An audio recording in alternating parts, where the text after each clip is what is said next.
Ever feel like you're running a million miles an hour but not always getting where you need to be? Ooh, tell me about it. The struggle is real. Well, today we're diving into an article that promises to, well, grease the wheels a bit. And the title alone is kind of a head scratcher in a good way. Want to improve SOP? Why not do it right away? Okay, yeah, I see what you mean. It's like, Yeah, hold on, isn't that the point, to improve things ASAP? exactly. But it's that little twist that makes you stop and think.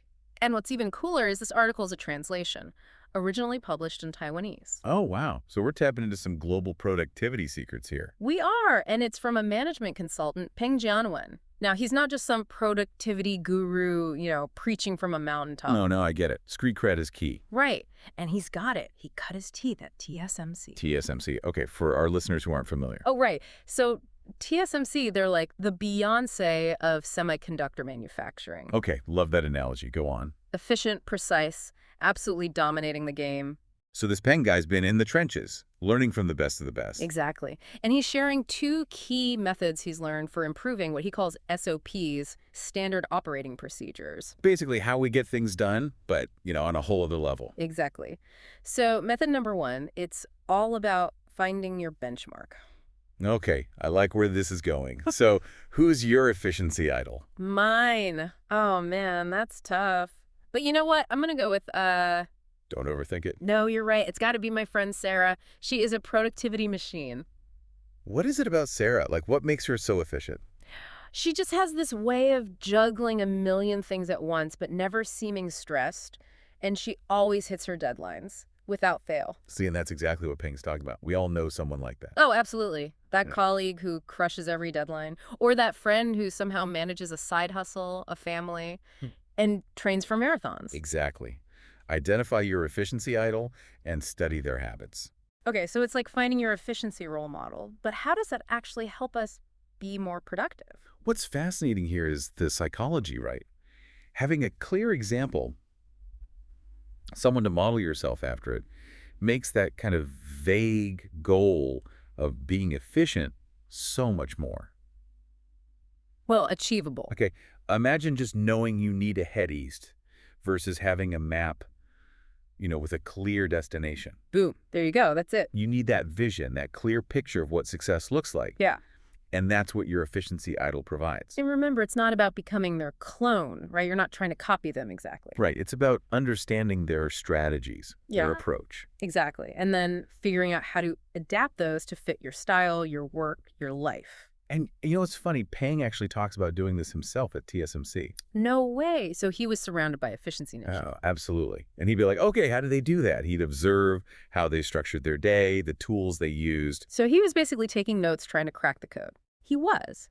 It wasn't about being a copycat, but picking up on those subtle things. Because sometimes it's the little things that make all the difference. Totally. Like maybe they take breaks at weird times, or they use a specific note-taking app, or they just have this way of breaking down problems that's like, aha. It's like reverse engineering their success, Yeah, right? yeah. Figuring out what makes them tick. Exactly. But it's not enough to just observe. And that's where Peng's second method comes in, using logic and tools. Okay, so time to get practical. Right. And this might sound, I don't know, maybe a little obvious at first, but stick with us. Because sometimes the most powerful solutions are the simplest ones, right? 100%. And it's about bringing a more, I guess you could say, conscious and analytical approach to our work. Love it. So how do we do that? Well, Peng introduces this concept, and it's deceptively simple, but he calls it purpose versus means. Okay, purpose versus means. I like it already. And he actually illustrates this with a story about a company that's implementing this new software called Power BI. Have you heard it? Yeah, it's like data visualization, right? Yeah. Charts and graphs and all that. Exactly. It's supposed to be super powerful for, analyzing data and making decisions and all that good stuff. Right. So what happened? Did they, not read the manual or something? No, it's funnier than that. They got so caught up in the means, like getting the software, setting it up, training everybody. All the logistics, all the steps and Exactly. That they completely lost sight of the purpose. Oh, no. You're kidding. They forgot to ask, why are we even doing this in the first place? They did. It's like they skipped to chapter 10 without even looking at the table of contents. And, okay, I'll admit it. I've totally been there. Like, at home, trying to assemble some IKEA furniture. Yeah. And you're so focused on deciphering those instructions. You forget to check if you even have enough screws. Or if the darn thing will even fit in your living room. Been there, done that.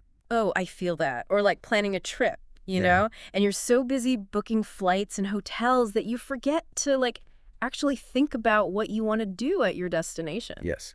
It's so easy to get caught up in the weeds, the process itself, that we forget to zoom out and ask, what's the big picture here? Exactly. What am I actually trying to achieve? What's the intended outcome?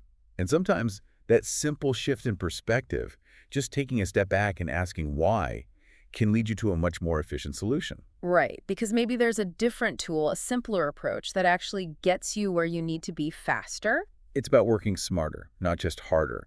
Less about brute force, more about strategy. Okay, so we've got our benchmark, our efficiency idol. We're thinking critically about the why behind our action. We're well on our way to optimize bliss. But I have a feeling there's like one more piece to this puzzle, right? Oh, you know it. There's always another layer to uncover. And Peng, he doesn't disappoint. He leaves us with this, crucial insight. And it's all about adaptability. He talks about how the methods, the tools we use, they're constantly evolving. Right.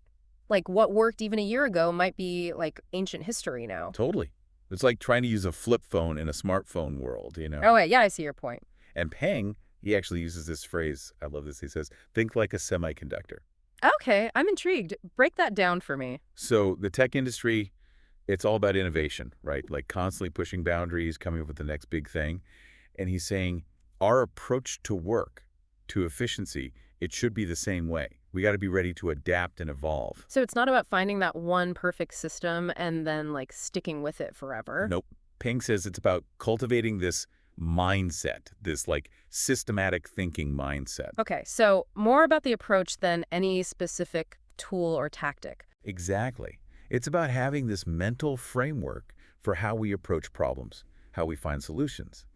And that framework, it lets us constantly learn, adapt, and improve how we do things. So it's a journey, not a destination. 100%. And if we approach that journey with curiosity, with this willingness to experiment and adapt, that's how we unlock our true potential.